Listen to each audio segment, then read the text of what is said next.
Les impénitents s'excusent parfois en disant de certains chrétiens « je suis aussi bon qu'eux ».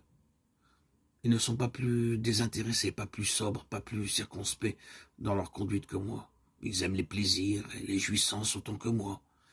Cela se retrancher derrière les fautes d'autrui. Mais les défauts et les péchés des autres ne justifient personne, car un modèle parfait nous a été donné.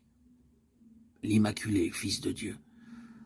Ceux qui se plaignent de la mauvaise conduite des soi-disant chrétiens devraient, par une vie plus noble, donner eux-mêmes un meilleur exemple. Si la conception qu'ils se font d'un chrétien est si élevée, leur péché n'est-il pas d'autant plus grand? Ils connaissent le bien et ils refusent de le faire. Prenez garde de ne pas temporiser. Ne renvoyez pas le moment de délaisser vos péchés et de rechercher en Jésus la pureté du cœur. C'est précisément ici que des milliers de personnes ont commis une erreur fatale. Je n'insisterai pas sur la brièveté et l'incertitude de la vie, mais il y a un terrible danger. Danger trop peu compris.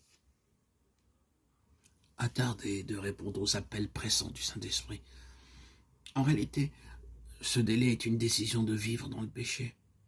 Ce n'est qu'au péril de son âme qu'on peut tolérer un péché, si petit qu'il puisse paraître.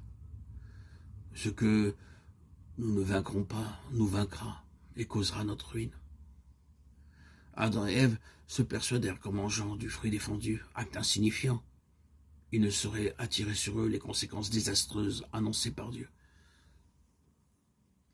Mais cette légère infraction était la transgression de la loi sainte et immuable de Dieu. Infraction qui sépara l'homme de son Créateur et introduisit dans le monde la mort et tout son effroyable cortège de souffrances.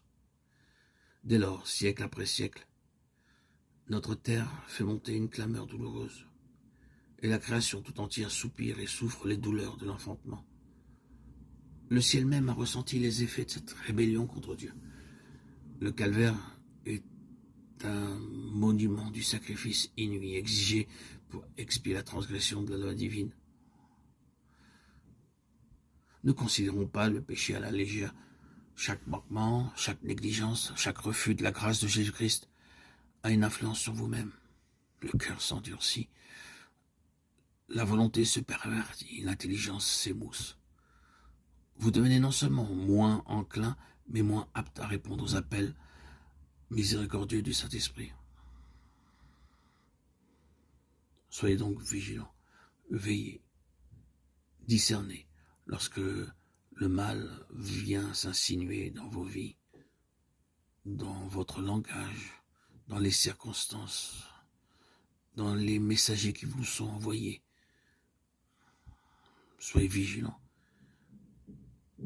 Ne vous laissez pas attraper, aspirer par le poison du péché.